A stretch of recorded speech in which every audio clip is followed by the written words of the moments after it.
Hey guys, this is Jenny Silver with the Business of Wedding Photography and Retrospect Images, and today I'm going to show you how to do a light and airy edit without using a preset. So I'm going to go in and show you all of the different steps that I do to a photo to get it to achieve that bright, airy, soft, romantic look that still retains lots of detail to it, that doesn't completely blow out all the whites, and that regains that soft, kind of almost film-like quality to it. So I'm going to show you how to do that without a preset.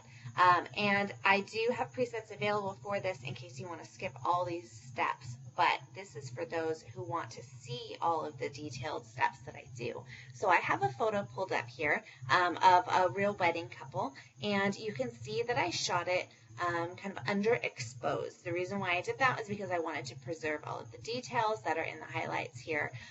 So first thing I'm going to do is I'm going to go ahead and I'm going to correct the white balance. So I'm going to click over here on this white balance selector, and I'm going to choose a white neutral area to click on right here. We're going to pick a neutral right there, and it's going to correct it kind of the best you can in auto. Next, I'm going to pull the exposure up, and I'm going to kind of overexpose it, because what I'm going to do next is I'm going to go down to the highlights, and I'm going to bring them down pretty darn low. Then I'm going to go over to the whites, and I'm going to bring those down low as well. Next, I'm going to bring up the exposure just a little bit more, and I'm going to bring the blacks down, exposure up a little bit, and I'm going to play with the shadows a little bit until it looks about right. And that'll do for now. What I'm going to do next is I'm going to go up here, and I notice that he's starting to look pretty pink, a little bit too magenta, so I'm going to bring the tint down to the green side a little more. Next, before I go any further with anything else, I really want to color correct this so that they don't look quite as magenta. So I'm going to go down here, and I'm going to go to saturation, and I'm going to try to get rid of some of that color right there. Pull the magenta down, pull the red down, pull the orange down. Then I'm going to go into the hue, and I'm going to change the red to be a little bit more orange. I'm going to change the orange to be a little bit more yellow. The magenta is going to be a little more purple. And you can see his skin tone is starting to look a little more true to life there. So now I'm going to scroll back up, and I'm going to warm this up just a little bit, and I'm going to go ahead and brighten just a little bit more. Okay, so that's starting to look pretty good. So now I'm going to scroll down, and I'm going to add in a little bit of clarity. I'm going to pull the vibrance down, and I'm going to pull the saturation down. Next, I'm going to scroll down, and I'm going to play with the tone curve a little bit. So you have right here in the middle, you have lights, darks, shadows. Up here you have highlights.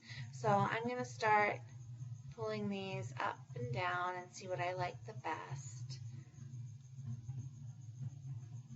And I'm going to brighten that a little bit to give that soft feel right here. And then bring this down. Bring the shadows back down.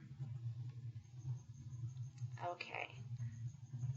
Next, I am going to come down, down, down, and I'm going to click on luminance right here. Okay, now you'll notice if I pull it all the way over to the right, I'm in the red. You don't notice a ton of change, but you do notice the color is starting to go away. If I pull it all the way over to the left, you can really see what this slider does. So I'm going to just pull it up a little bit so I get just a very soft change there. And same with the orange. If I pull it all the way down, you can really see what this slider is doing.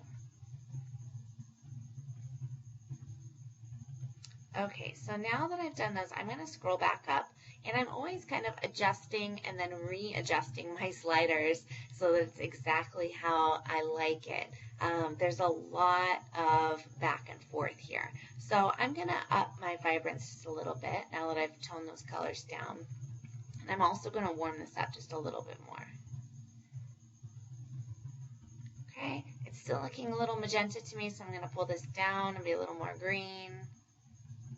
And then I'm going to go ahead and lower my shadows back down a little bit more and lower my exposure down a little more.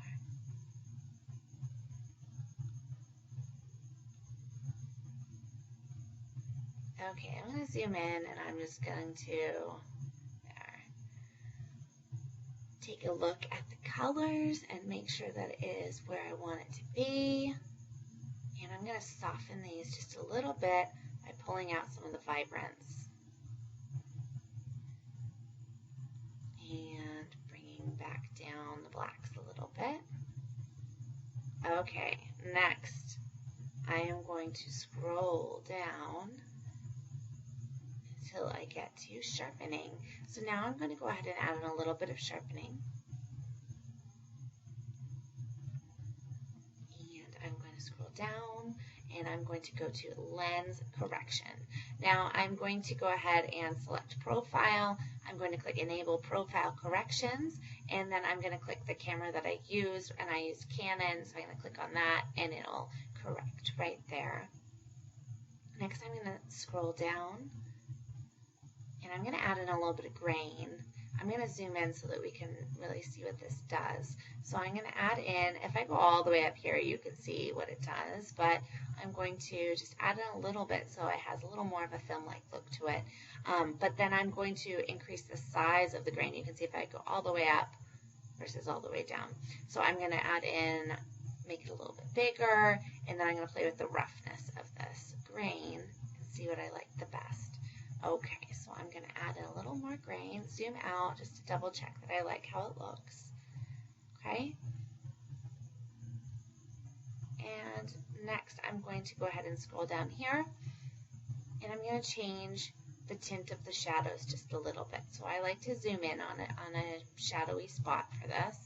So I'm going to change the tint of the shadows. If I go all the way down, you will notice what it does to the shadows. If I go all the way up, it brightens them a little bit. So I'm going to go ahead and put them right there. Zoom out, make sure I like it.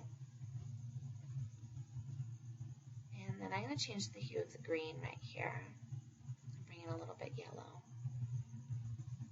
Okay, lastly, I'm going to finalize that color temperature by making a little more yellow, and I'm going to kick up the brightness just a touch. Perfect. Okay, so I am happy with how this looks now. It didn't take too long, but there are definitely a lot of changes that I go through. So I love how this looks. It's bright, it's airy, it's romantic, it's soft with still retaining the clarity in the details here. We can still see all of our details, and I am happy with how this looks.